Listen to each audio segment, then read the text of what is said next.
नमस्कार दोस्तों, स्वागत है आपका स्टडी फॉर सिविल सर्विसेज में। वीडियो को पूरा देखिए। कोई भी आपका फीडबैक है, कोई सजेशन है, तुरंत वीडियो में कमेंट करके जरूर बताइए। अच्छा लगे तो वीडियो लाइक जरूर कर लीजिए और ऐसे वीडियो लगातार फ्री में पाने के लिए चैनल को तुरंत सब्सक्राइब कर लीजिए और बेल आइकन को जरूर टैप कर लीजिए ताकि आगे भी सारे वीडियो आपको मिलते रहे। यूट्यूब में फॉलो करते हैं तो प्लीज ये वाला फ्री टेलीग्राम चैनल जरूर ज्वाइन कर लीजिएगा। सारे नोटिफिकेशन, सारे अपडेट यहीं पे आते हैं, ध्यान रखिएगा। स्टडी फॉर सिविल सर्विसेज का कोई भी पेड ग्रुप अगर आपको ज्वाइन करना है तो सिर्फ 856480560660897452386455 यही नंबर है हमारे, सिर्फ जहां पे कॉल या व्हाट्सएप कर सकते हैं। इंस्टाग्राम पे हमारा पेज जरूर फॉलो कर लीजिएगा, स्टडी फॉर सिविल .सर्विसेज है। ट्विटर पे हमको जरूर फॉलो कर लीजिएगा, @study for civils है। नमस्कार दोस्तों, स्वागत है आपका स्टडी फॉर सिविल सर्विसेज में। हम लोगों ने एक एनसीईआरटी हिस्ट्री की क्लास 6 से लेकर क्लास 12 तक की सीरीज स्टार्ट करी है। उसी क्रम में आगे बढ़ते हुए आज क्लास 6 का चैप्टर 3 लेके आए हैं, इन दी अर्लीस्ट सिटीज, आरंभिक नगर। इससे पहले वाले चैप्टर में हम लोगों ने देखा कि कैसे आपका हंटिंग गैदरिंग से एग्रीकल्चर की तरफ बढ़े थे ह्यूमन बींग्स। ठीक, अब कैसे हम लोग सिटीज की तरफ बढ़े। पहले कुछ विलेज सेटलमेंट तो हम लोगों ने देखे थे, जैसे मेहरगढ़ का एक एग्जाम्पल देखा था, लेकिन अर्बन लाइंस पे कुछ सिटीज डेवलप हुई थी, जहां पे सड़कें डेवलप थी, घर भी अच्छे थे डेवलप, ड्रेनेज सिस्टम अच्छा था। तो वो सबसे पहली सब कॉन्टिनेंट में, भारतीय उपमहाद्वीप में जो मिलती हैं वो मिलती हैं इंडस वैली सिविलाइजेशन में। ये था 4700 साल पहले। आज से 4300 साल पहले ये सिविलाइजेशन फ्लरिश किया था और काफी डेवलप अर्बन लाइंस पे बना था उस टाइम के हिसाब से, काफी डेवलप। आगे देखेंगे। इससे पहले हम आगे बढ़े, मैं आपको कुछ जानकारी देना चाहूंगा। स्टडी फॉर सिविल सर्विसेज के पेड कोर्सेज अवेलेबल हैं, अगर आप इंटरेस्टेड हैं तो इन दिए गए नंबर पे संपर्क कर सकते हैं। हड़प्पा। तो हड़प्पा, जैसा मैंने बताया, 4300 साल पहले सिविलाइजेशन डेवलप हुआ था। इससे पहले वाले चैप्टर में भी हम लोगों ने सुपरफिशियल के बारे में डिस्कस किया था। तो आर्कियोलॉजिस्ट ने ये साइट करीब 80 साल पहले डिस्कवर की थी, 80 साल पहले। और कार्बन डेटिंग के बाद ये पता लगा कि ये सिविलाइजेशन 4300 साल पुराना है। यहाँ पे वेल डेवलप्ड सिटीज हुआ करती थी उस टाइम के हिसाब से देखें तो। और सिटीज जो थी दो पार्ट में डिवाइड थी। दो पार्ट कौन से हो गए? एक तो हो गया सिटाडिल और एक हो गया लोअर टाउन। सिटाडिल मतलब दुर्ग, ये थोड़ा अपलिफ्टेड प्लेटफॉर्म पे बना होता था ऊपर, और लोअर टाउन जो होता था वो नीचे होता था। सिटाडिल वेस्ट में होता था और ईस्ट में होता था लोअर टाउन। सिटाडिल पे एलिट लोग रहते थे, एलिट मतलब समृद्ध लोग रहते थे। जो भी सिटी के जाने माने लोग, मतलब वेल्दी लोग थे, वो एलिट वर्ग में आते थे और वो सिटाडिल में रहते थे। लोअर टाउन में आम जनता रहती थी। अब बात कर लेते हैं कुछ विशेषताओं की, क्यों हम इसको इतना डेवलप और इतना शहरी कहते हैं, क्यों इसको भारतीय उपमहाद्वीप के पहले शहर माना जाता है। वो इसलिए क्योंकि ये अर्बन लाइंस पे डेवलप हुए थे। यहाँ पे बेक ब्रिक मतलब पकी हुई ईंटों का यूज हुआ था। प्रॉपरली फ्यूल में ये ईंटें पकाते थे, मिट्टी की बना के, फिर उनसे मकान बनाते थे पकी हुई ईंटों से। और यहाँ पे इंटरलॉकिंग पैटर्न आप समझते हैं? इंटरलॉकिंग पैटर्न अभी जो सिविल इंजीनियरिंग में भी इस टाइम भी यूज होता है।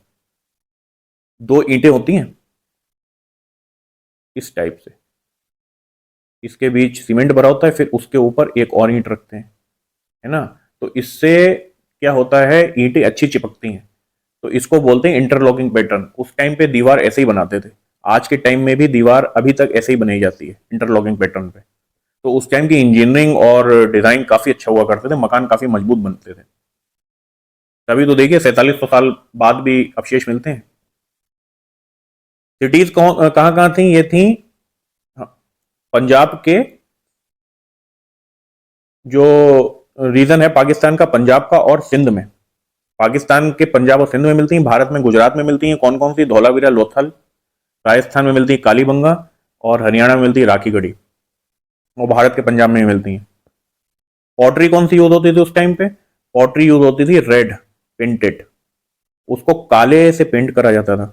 रेड मिट्टी की बनी हुई होती थी, लाल मिट्टी की, तो कलर उनका लाली होता था पॉट का, फिर उनपे काले डिजाइन बनाए जाते थे। ठीक है।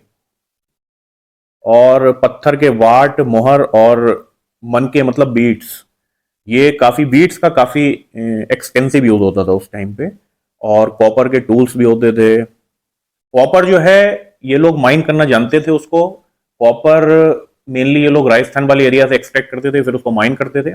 उसका जो ओर होता था कॉपर ओर का, फिर उससे कॉपर निकालते थे, और ये लोग कॉपर में चेंजेस भी करके ब्रॉन्ज भी बना लिए। थोड़ा सा टिन मिला के उसमें इन लोगों ने ब्रॉन्ज को भी डिस्कवर कर लिया था। तो कॉपर और ब्रॉन्ज भी यूज होती थी ये टूल्स बनाने में, और आभूषणों में सोना और चांदी भी यूज होता था। आयरन अननोन था। ये मैप दिया हुआ है, इसको देखिए। ये हो गया हमारा हड़प्पा, ये राखीगढ़ी, ये कालीबंगा, चाहनुदारो, धौलावीरा, लोथल, सूरकोटका, मोहनजोदारो। तो ये हो गए। ये मोहनजोदाड़ो पाकिस्तान में, ये भी पाकिस्तान में साइट है, ये साइट भी पाकिस्तान में है। ये धौलावीरा, लोथल और सूर कोटाला ये है हिंदुस्तान में, गुजरात में। अब एक चीज देखिए, अब इस मैप से इन्फो एक बहुत यूजफुल जो है क्वेश्चन बन सकता है इसी मैप से, कि ये जो साइट हैं इनको नॉर्थ से साउथ के क्रम में या साउथ से नॉर्थ के क्रम में सजाइए। तीन साइट दे दी गई कोई क्वेश्चन में, मान लीजिए आपको दे दी गई राखीगढ़ी, और दे दी गई आपको धौला वीरा, और दे दी गई मोहनजोदारो। अभी बोला गया है कि इनको नॉर्थ से साउथ के क्रम में सजाइए। तो आपको थोड़ा सा एक रफ आइडिया होगा, तब भी ये क्वेश्चन हो जाएगा कि धौलावीरा जो थी वो गुजरात में थी, तो गुजरात थोड़ा इधर नॉर्थ में आता है किसके अपेक्षा, जो ये सिंध वाला एरिया है आपका पाकिस्तान का, और ये जो हरियाणा वाला एरिया है, क्योंकि राखीगढ़ी हरियाणा में थी, तो उससे गुजरात तो नॉर्थ में ही आता है। तो आप इसको लगा सकते हैं, पहले आ गई राखीगढ़ी, फिर उसके बाद कौन सी आ जाएगी, मोहनजोदारो, और फिर उसके बाद कौन सी आ जाएगी धौलावीरा। ठीक, तो ये मैप से एक रफ आइडिया लग सकता है, क्वेश्चन हो सकते हैं। अब बात करते हैं स्पेशल बिल्डिंग की, सिटाडेल पे। सिटाडेल जो था वहां पे वेल्दी एलीट लोग रहते थे, समृद्ध लोग।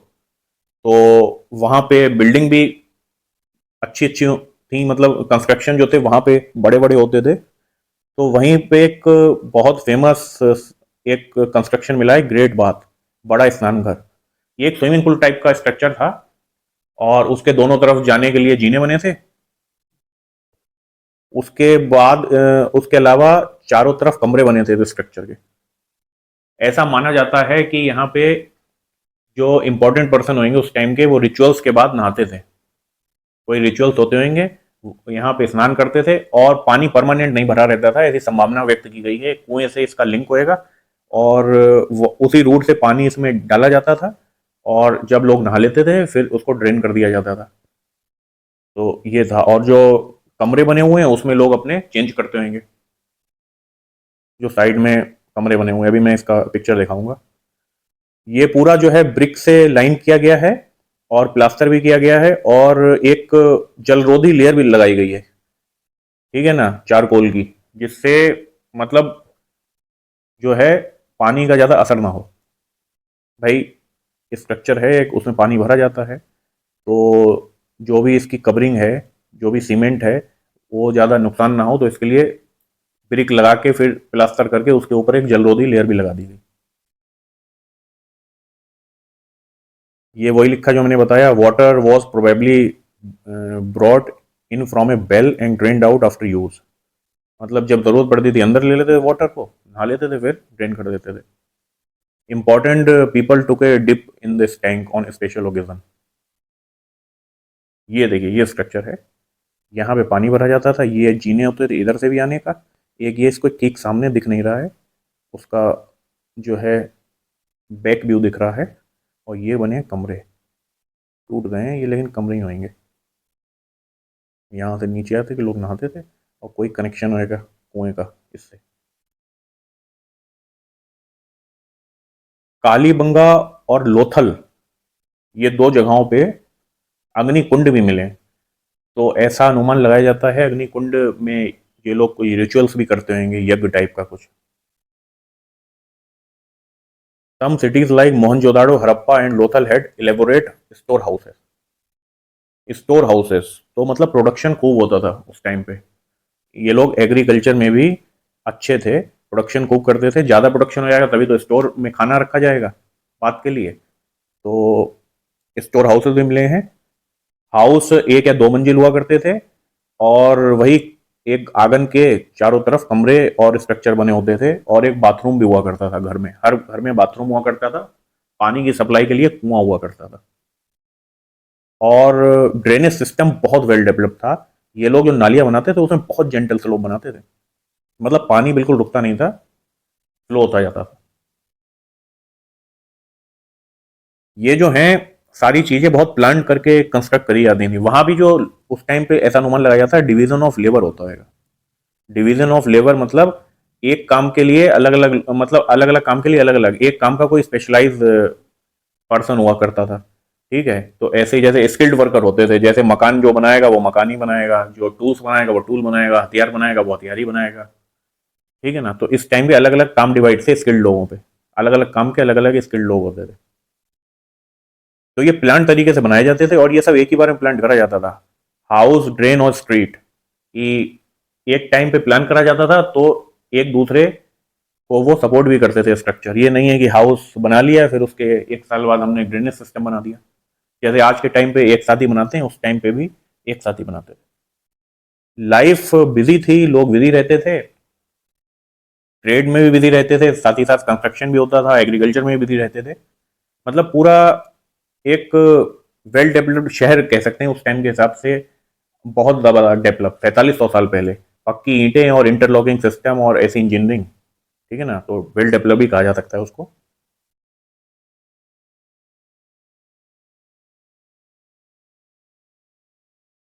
हाँ, तो देखिए उस टाइम पे प्लान कौन करता था कंस्ट्रक्शन का? ये जो रूलर्स होते थे, मेनली रूलर्स वही होते थे जो एलिट लोग होते थे, सिटाडेल पे रहते थे। और बाकी लोगों को वो भेजते थे कि रॉ मटेरियल कलेक्ट करके लाओ। रॉ मटेरियल में जैसे मेटल आ गया, स्टोन आ गए, और सामान आ गया बाकी। तो ये भेजते थे कि कलेक्ट करके लाओ। अलग अलग स्थानों से कलेक्ट करा जाता था, जैसे गुजरात से पत्थर मिल जाते थे, और राजस्थान से कॉपर मिल जाता था, कर्नाटका से सोना मिल जाता था, और इनका विदेश से भी ट्रेड होता था। ओमान से और वेस्टर्न एशिया से भी ये ट्रेड थे। ओमान से और वेस्टर्न एशिया से भी ये ट्रेड में थे, आगे लिखा हुआ भी है सब। क्राफ्ट में कॉपर, ब्रॉन्ज, गोल्ड, सिल्वर, ये मेटल थे। इन मेटल से टूल्स और ज्वेलरीज बनाए जाते थे। और बाकी स्टोन का मतलब पत्थर, शंख और धातु से बनी चीजें होती थी जो मैंने बताया, ये चार चीजें ये धातु के रूप में प्रिविलेंट थी: तांबा, कांसा, सोना, चांदी। कॉपर और जो ब्रॉन्ज ब्रॉन्ज थे वो वेपन और ऑर्नामेंट बनाने के लिए यूज होते थे। और गोल्ड, सिल्वर सिल्वर जो थे वो मेनली ऑर्नामेंट, ज्वेलरी बनाने के लिए यूज होते थे।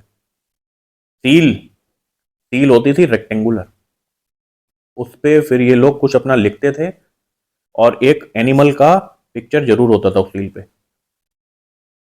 तो सील के भी ट्रेड में यूज हो सकते थे, ऐसी संभावना लगाई जाती है कि सील का उपयोग ये लोग ट्रेड में करते थे। एक कहीं से, एक सिटी से दूसरी सिटी से की, या फिर इंटरनेशनल ट्रेड होती थी, जैसे ओमान से या वेस्टर्न एशिया से ट्रेड है, तो उसमें ये लोग सील का उपयोग करते थे। और जो सील थी उसमें एक एनिमल का पिक्चर होता था, और कुछ इनकी भाषा में कुछ लिखा होता था, जो अभी तक डेसिफर नहीं की जा सकी है इनकी जो भाषा भाषा थी। लेकिन प्रयास किए जा रहे हैं, और कहा यह भी जाता है कि हम बहुत करीब हैं उसको डेसिफर करने के लिए, उसका अर्थ निकालने के लिए। पॉट मैंने बताया कि ब्लैक कलर के होते थे, रेड मिट्टी से बनाए जाते थे, फिर उसको ब्लैक कलर से पेंट करके उस पर डिजाइन बनाई जाती थी।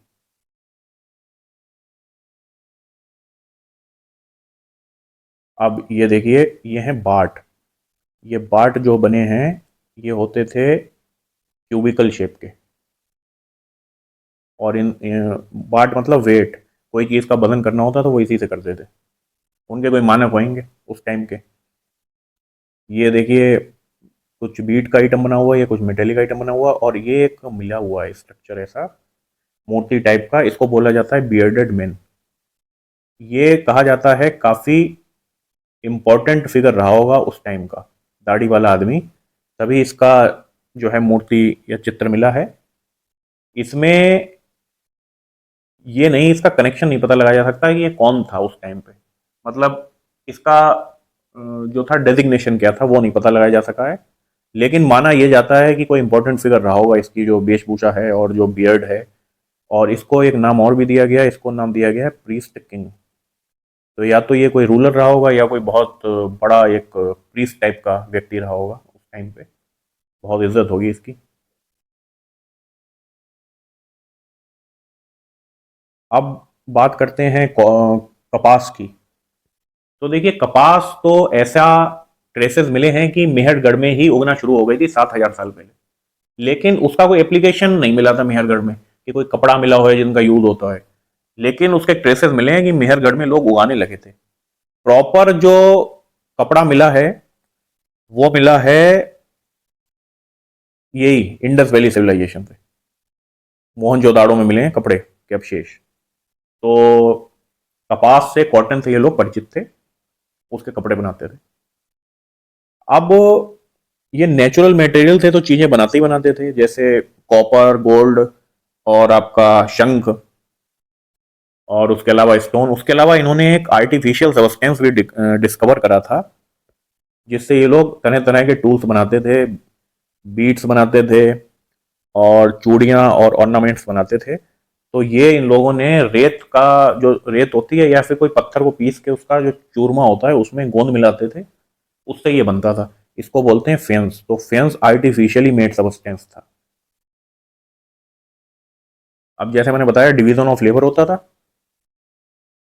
जो स्किल्ड लोग हैं वो अपना काम करते थे अलग अलग, अलग अलग काम के अलग अलग स्किल्ड लोग हुआ करते थे। रॉ मटेरियल के ये अलग अलग जगहों पे जाते थे। जैसे मैं बता भी चुका हूँ कि ये कॉपर राजस्थान से और ओमान से भी संपर्क रहा इनका, और गोल्ड ये कर्नाटका से और प्रीशियस स्टोन गुजरात से प्राप्त करते थे। तो कॉपर राजस्थान ओमान से, और गोल्ड कर्नाटका से, और प्रीशियस स्टोन गुजरात से। लोथल जो साइट है ना गुजरात की, वो मशहूर है इसके लिए, कॉपर के आइटम के लिए। वो कॉपर कह रहे, स्टोन के आइटम के लिए। वहां पे एक ऐसा कुछ कारखाना भी मिला है, एक बिल्डिंग मिली है, माना जाता है वो कारखाना ही था कोई टाइम पे। तो उसमें ये स्टोन के आइटम ही बनते थे। अब एग्रीकल्चर की बात कर लेते हैं। तो एग्रीकल्चर में ये लोग वीट, वार्ले, पल्सेस, पीज, राइस, सीसम, लिनसीड, मस्टर्ड, गेहूं, जौ, दालें, मटर, चावल, तिल, अलसी, सरसों उगाते थे। और प्रोडक्शन ज़्यादा हो जाता था तो उनके लिए स्टोर हाउसेस भी था, स्टोर करने के लिए, सिटाडेल में। ये लोग खेती में अच्छे थे और टूल्स का यूज होता था। एक बहुत इनका टूल मिला है उस टाइम का, तो बहुत डेवलप तो नहीं कह सकते हैं उसको, लेकिन काम चलाऊ था। तो उसका एक सैंपल मिला है बच्चों के खिलौने के रूप में। जैसा होता नहीं आजकल के टाइम पे तीर कमान हो, पहले किंग लड़ते थे तीर कमान से, तो एक बच्चे के लिए उसी के जैसा स्ट्रक्चर बना देते थे लकड़ी का। तो एक्चुअल कुछ ऐसा रहा होगा, ये खिलौना मिला है। तो लोग अंदाजा लगाया गया है कि ये ऐसा कुछ स्ट्रक्चर रहा होगा हल टाइप का, उससे ये खेती में डिगिंग करते थे और ये जुताई उताई करते थे। तो ऐसा कुछ स्ट्रक्चर होगा, लेकिन ये बहुत छोटा है, ये बच्चे का खिलौना है। लेकिन खिलौने भी तो जो एक्चुअल चीज़ें होती हैं उनकी कॉपी करके बनाए जाते हैं, उनका छोटा रूप। जैसे गन बना ली जाती हैं, वैसे उस टाइम पे भी रहा होगा। जानवर भी ये पालते थे, उसमें कैटल, शीप, गोट, बुफेलो, और बेर का जो फ्रूट था ये कलेक्ट करते थे। बेर देखे होंगे आपने। और फिश को हंट करते थे और एनिमल को भी हंट करते थे। मिरग जैसे हमारे जो मिरग हो गया और मछलियां हो गई, इनको ये बाकायदा हंट करते थे, तो ये मांसाहारी भी थे।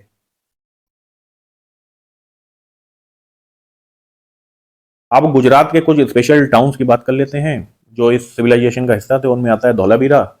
ये खादिर बेत रन ऑफ कच्छ में स्थित है, और फ्रेश वाटर और फर्टाइल सॉइल मिलती है यहाँ पे। धौलावीरा जो है, बाकी देखिए शहरों में दो पार्ट होते थे, धौलावीरा में तीन पार्ट थे। दो पार्ट कौन से होते थे बाकी शहरों में? सिटाडेल और आपका स्मॉल टाउन नीचे जो होता था। लेकिन धौलावीरा में एक और ओपन एरिया मिला है, वहां कहा जाता है कि पब्लिक सेरेमनीज होती थी। बहुत ज़्यादा संख्या में लोग इकट्ठे हो जाते थे, वो सेरेमनी ऑर्गेनाइज होती थी। ये सारे स्ट्रक्चर काफ़ी सराउंडेड हैं स्टोन वॉल, और इनमें बाकायदा एंट्रेंसेस भी हैं। धौलावीरा में जो स्ट्रक्चर मिले हैं अच्छे एंट्रेंस हैं और पूरा कवर्ड है चारों तरफ से। यहाँ पे एक वाइट स्टोन मिला है, उस पर बड़े बड़े लेटर में कुछ लिखा हुआ है। अब लेटर इनके रहे होंगे, कुछ डेसीफर तो हुए नहीं है, जब अर्थ निकाला जाएगा तो पता होगा क्या लिखा था। अगर अर्थ निकाल लिया गया ना, इनकी जो स्क्रिप्ट है और इनकी भाषा का अर्थ निकाल लिया गया, तो बहुत कुछ जानकारी मिल पाएगी इनके बारे में, उस टाइम के जीवन के बारे में। ये तो सारी नॉन लिटरेरी सोर्सेज होते हैं। लिटरेरी और नॉन लिटरेरी सोर्सेज मैंने बताई आपको क्या होते हैं। हिस्ट्री कंस्ट्रक्ट करी जाती है दो सोर्सेज से, लिटरेरी सोर्सेज और नॉन लिटरेरी सोर्सेज। तो लिटरेरी सोर्सेज वो होते हैं जो लिखी पढ़ी बात है, किसी ने लिख दी, वो हम आज हमें वो बुक मिल गई तो हमने उससे हिस्ट्री कंस्ट्रक्ट कर ली, उस टाइम का जीवन, एडमिनिस्ट्रेशन, उस टाइम के लोग, खान पान, एग्रीकल्चर। और एक होते हैं नॉन लिटरेरी सोर्सेज, उसमें आते हैं आपके कॉइन आ गए और टूल्स आ गए, बर्तन आ गए, उस टाइम पे यूज़ करने वाली चीज़ें आ गई, एग्रीकल्चर के ट्रेसेस आ गए, कपड़े आ गए। तो इनसे फिर अंदाजा लगाया जाता है। तो ये नॉन लिटरेरी सोर्सेज से अंदाजा लगाया जाता है, लिटरेरी सोर्सेज से बहुत एक रिफाइंड जानकारी मिलती है, बहुत अच्छी। लोथल, लोथल है गल्फ ऑफ खंबत में स्थित, और ये कोई ट्रिब्यूटरी थी साबरमती की, उसके पास स्थित था। ये फेमस था स्टोन्स के लिए, प्रीशियस सेमी प्रीशियस स्टोन्स के लिए। और यहाँ पे है एक कारखाना मिला है, कहा जाता है कि यहाँ पे मतलब ये स्टोन का काम होता था, स्टोन के टूल्स बनाए जाते थे। स्टील भी डिस्कवर हुई है यहाँ से काफ़ी।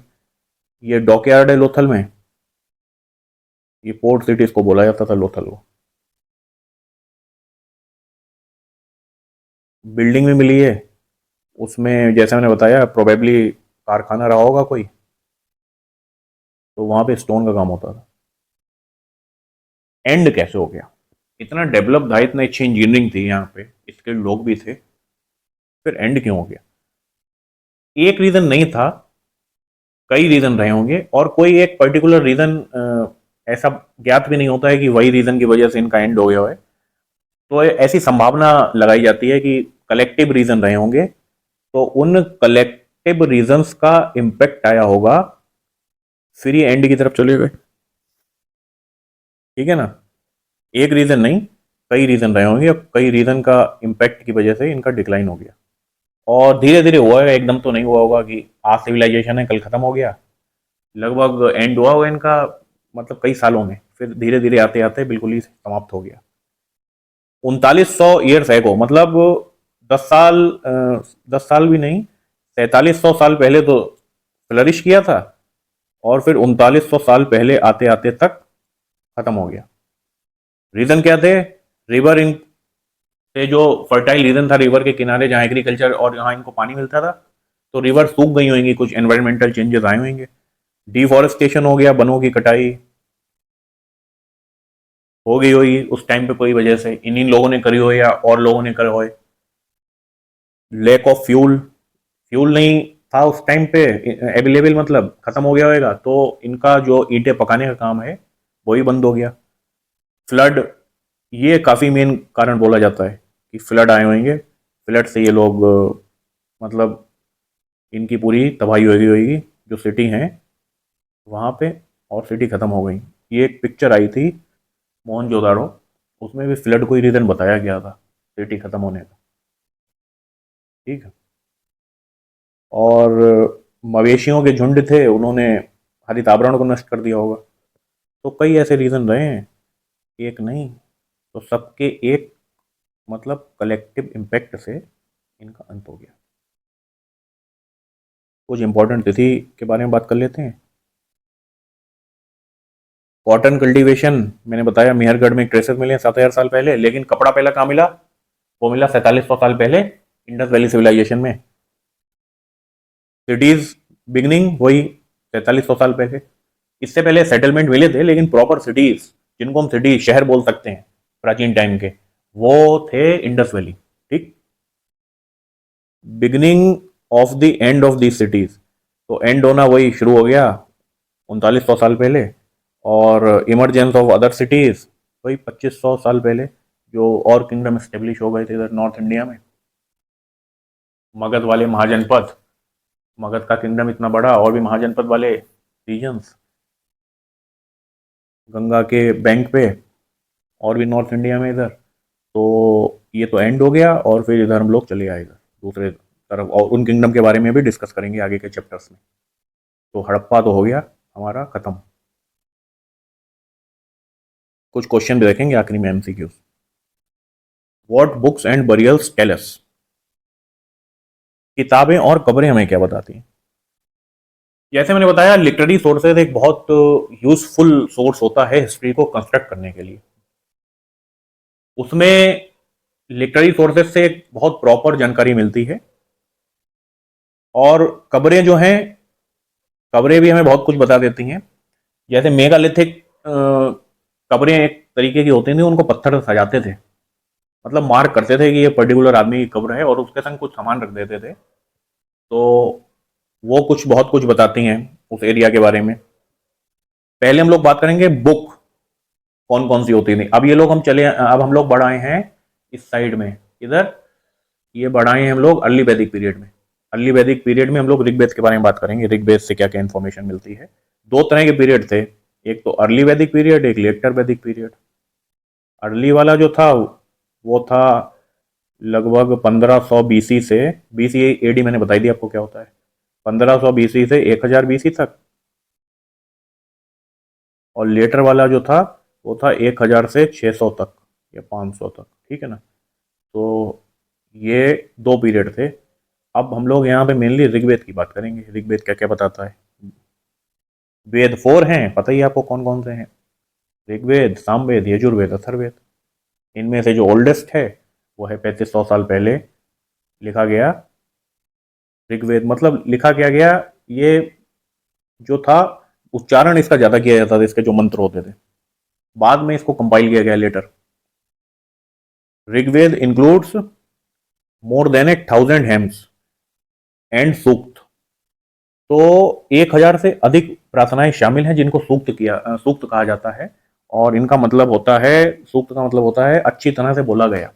मतलब कोई प्रार्थना किसी के लिए कर रहे हो तो वो अच्छी बात है ना, तो उसको अच्छी तरह से बोला गया, सूक्त बोला जाता है। विभिन्न देवी देवताओं की स्तुति में है। और देवता कौन होते थे मेनली उस टाइम पे, गॉड अग्नि, जिनको गॉड ऑफ फायर बोला जाता था, मतलब अग्नि के देवता। इंद्र को युद्ध के देवता। और एक सोम, एक स्पेशल काइंड ऑफ प्लांट होता था, उससे एक स्पेशल काइंड ऑफ ड्रिंक बनाई जाती थी, उसको बोलते हैं सोम। तो ये 3 गॉड हो गए, अग्नि, इंद्र और सोम।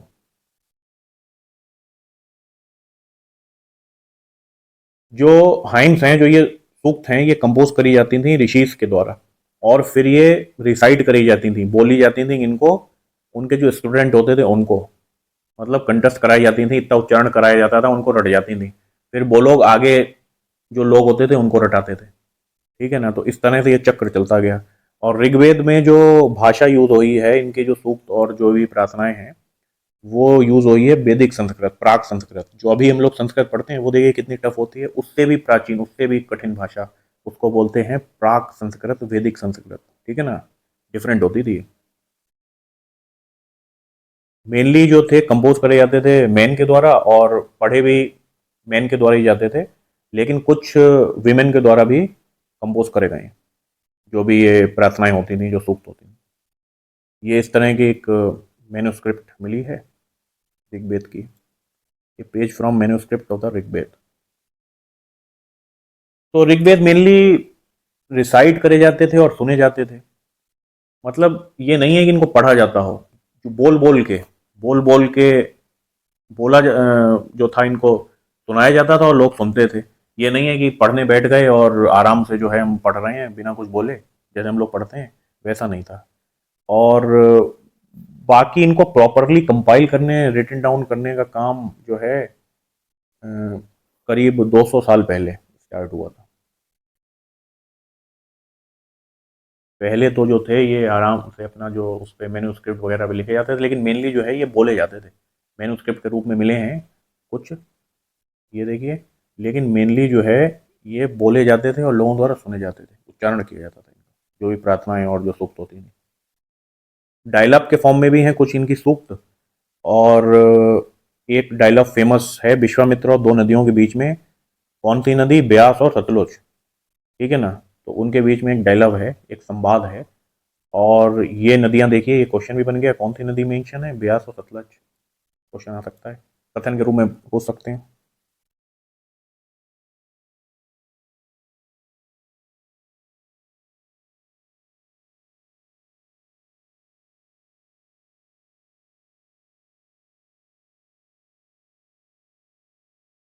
अब कुछ और जानकारी मिलती है ऋग्वेद से ही कि उस टाइम पे जो विशेष प्रार्थनाएं होती थी वो किन के लिए होती थी? वो होती थी कैटल हॉर्स के लिए, ठीक है ना। कैटल के लिए, हॉर्स के लिए और बच्चों के लिए, उनकी प्राप्ति के लिए कि हमें मिल जाए। विशेषकर कैटल्स को वेल्थ माना जाता था, इन्हीं के लिए लड़ाई और युद्ध भी होते थे, और घोड़ों का उपयोग करा जाता था रथों में, जो लड़ाई होती थी उन रथों में। और कुछ लड़ाइयाँ लैंड के लिए भी होती थी, जो वो ऐसे लैंड जिन पे घास वगैरह होती थी, जहाँ पे पशु चराए जा सकते हैं।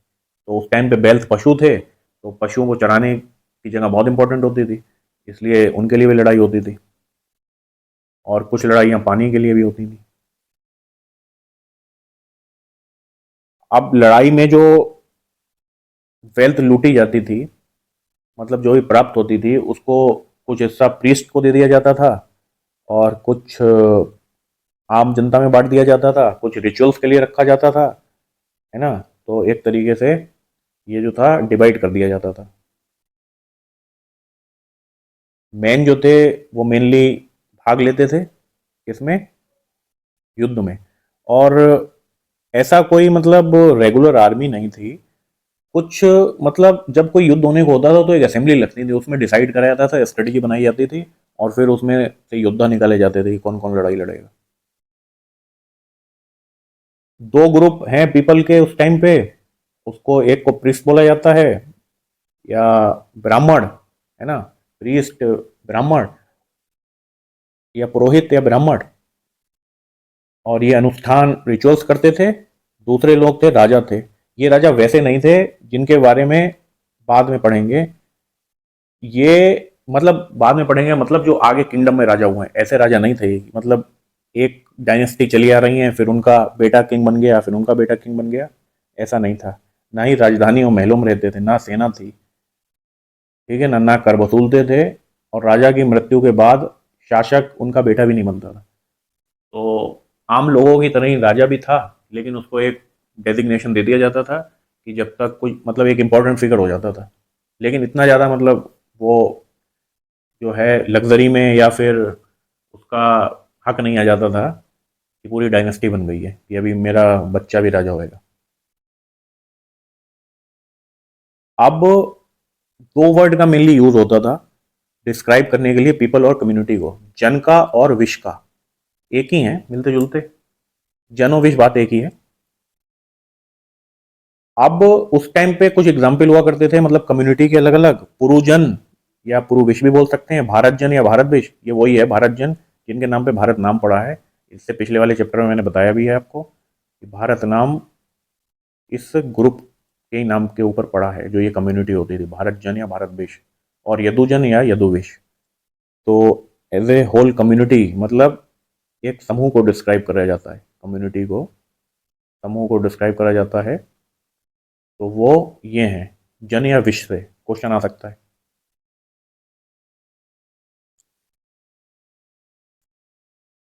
जो प्रार्थनाओं की रचना करते थे, उन्होंने अपने आप को आर्य कहा है, ठीक है ना। और अपने जो विरोधी लोग थे उनको दस्यु कहा है। दस्यु या दास वो लोग थे जो यज्ञ नहीं करते थे और दूसरी भाषाएं बोलते थे, मतलब जो ऋग्वेद में चीजें मेंशन थी उनके बिल्कुल विपरीत कार्य करते थे। वो कौन थे? दस्यु। बाद में दास और दस्यु का मतलब नौकर होने लगा, गुलाम होने लगा, फिर या जो जिनको युद्ध में बंदी बनाया जाता है वो।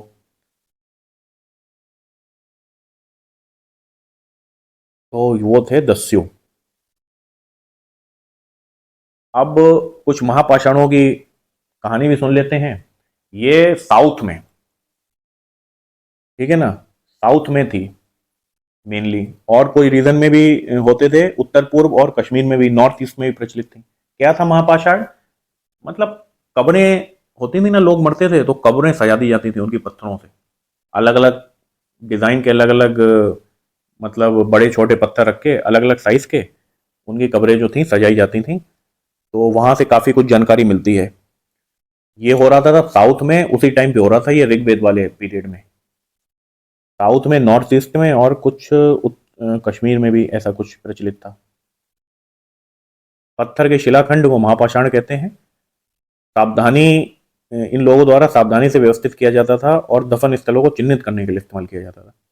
ठीक, दफन स्थल को चिन्हित करने के लिए, जैसे आज आप देखेंगे वो पत्थर लगा दिया जाता है, कोई मरता है तो उसकी मेमोरी में, तो वैसा ही कुछ इस टाइम पे किया जाता था। उस टाइम पे इतना मतलब अच्छा ऐसा तो नहीं लगाते थे, लेकिन वो पत्थर रख देते थे, सराउंड कर देते थे कवर को इस टाइप से। यहाँ पे काटा जाता था व्यक्ति।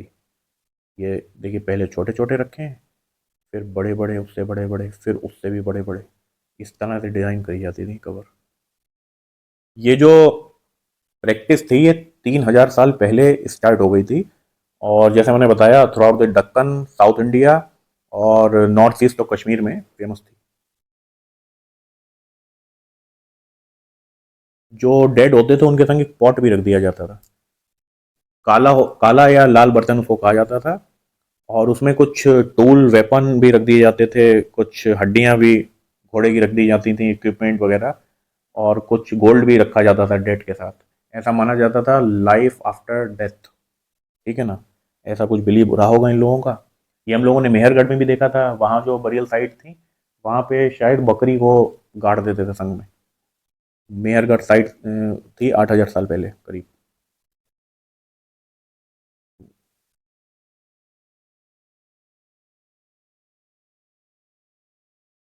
अब कब्रों के हिसाब से सोसाइटी में अलग अलग स्टेटस भी जाना जा सकता है। कोई कब्रें बहुत बड़ी, बहुत ज़्यादा मतलब सजाया गया उनको पत्थरों से, सामान भी बहुत ज़्यादा मिला है उनको, तो वो रही होंगी बड़े लोगों की जो अमीर होंगे, और कुछ बेचारी छोटी सी कब्रें थी वो गरीब लोगों की रही होंगी। तो ऐसा माना जाता है कि सोसाइटी में लोगों का स्टेटस भी अलग अलग होएगा, समान लोग नहीं होंगे। एक ये साइट मिली है इनाम गांव में। इनाम गांव में एक साइट इसी टाइप की मिली है, तो उसको, इनाम गांव कहाँ स्थित है, ये है घोड़, एक रिवर है घोड़। वो ट्रिब्यूटरी किसकी है, भीमा की। क्वेश्चन बन गया। और भीमा किसकी ट्रिब्यूटरी है, लिख के बताइए चलिए कमेंट बॉक्स में। घोड़ तो ट्रिब्यूटरी है भीमा की, और भीमा किसकी ट्रिब्यूटरी है, भीमा है कृष्णा की ट्रिब्यूटरी, सहायक नदी। यहाँ पे भी कुछ स्पेशल टाइप की कवर मिली हैं। इसमें क्या करते थे, जो एडल्ट होता था उसको नॉर्थ की तरफ सिर करके उसका, और पैर साउथ की तरफ करके दफनाते थे। यहाँ पे करीब 3600 से 2700 साल पहले तक लोग रहते थे, और कुछ कब्रें यहाँ पे घरों के अंदर भी मिली हैं, और वेसल्स भी मिले हैं जिसमें खाना वगैरह और सामान रखा जाता था। यहाँ पे कुछ एनिमल्स की बोन और सीट के ट्रेसेस भी मिले हैं इनाम गांव में। रिवर घोड़ है उसके, ये वहाँ पे स्थित है उसके मतलब पास, इनाम गांव।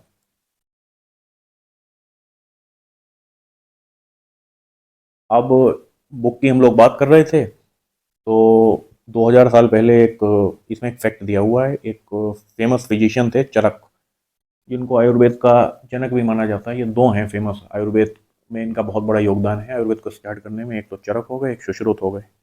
चरक जो थे वो औषधि पे ज़्यादा काम करते थे, ठीक है ना, तो उनकी जो बुक थी वो चरक संहिता थी, ये एक औषधि शास्त्र है, मेडिसिन की बुक है। और जो सुश्रुत थे उनका काम ज़्यादा था सर्जरी में, सर्जरी मतलब शल्य चिकित्सा में। उनकी जो बुक थी वो मेनली शल्य चिकित्सा से जो थी रिलेटेड थी। आयुर्वेद में 3 दोष माने जाते हैं, वात पित्त कफ। वात पित्त कफ, ये वो वाले दोष नहीं होते जो हम लोग दोष मतलब फॉल्ट नहीं होते, इनको नाम दिया गया है दोष। तो शरीर में ये होते हैं, तो इनमें डिसबैलेंस अगर हो जाता है तो लोगों में बीमारी हो जाती है। तो ये कॉन्सेप्ट है आयुर्वेदा का, जो सबसे बेसिक कॉन्सेप्ट है, वात पित्त कफ में डिसबैलेंस से रोग होते हैं। अब जो चरक थे उन्होंने बोन बताई थी 360, लेकिन बोन एक्चुअल में होती हैं 206। इन्होंने क्या करा था ना, कार्टिलेज वगैरह भी गिन ली थी, कार्टिलेज, टीथ और जॉइंट्स, ये सब की बोन गिन ली होंगी। इंपॉर्टेंट डेट्स देख लेते हैं, चैप्टर के लास्ट में मेंशन है कंपोजिशन ऑफ वेद 3500 साल पहले, और बिल्डिंग ऑफ मेगालिथ 3000 साल पहले हुई महापाषाण, सेटलमेंट एंड इनाम गांव 3600 से 2700 साल पहले, चरक जो थे 2000 साल पहले थे, चरक संहिता इनकी बुक थी। कौन थे?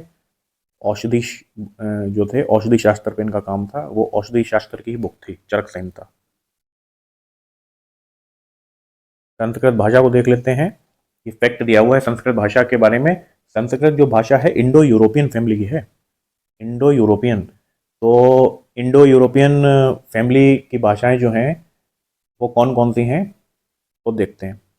उसमें आप देखिए इंडियन लैंग्वेज जो हो गई उसमें आसामी, गुजराती, हिंदी, कश्मीरी, सिंधी हो गई। Asian language Persian and many European languages कौन सी? English, French, German, Greek, Italian, Spanish.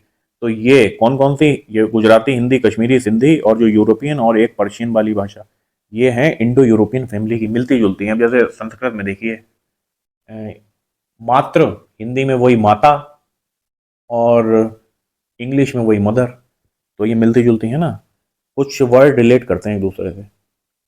कुछ भाषाएं बिल्कुल अलग हैं, जैसे तमिल, तेलुगु, कन्नड़, मलयालम, ये द्रविडियन फैमिली से हैं, और झारखंड में बोली जाती हैं भाषा, और कुछ सेंट्रल इंडिया में ये ऑस्ट्रो एशियाटिक फैमिली की हैं।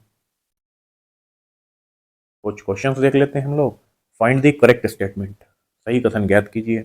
घोड़ is tributary of Bhima river, अभी हम लोगों ने देखा कौन सा सेटलमेंट स्थित है घोड़ पे, वो है इनाम गांव।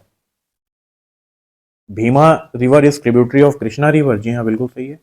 तो ये बहुत इसके सही हो गए दोनों। During Indus valley civilization faience क्या थे?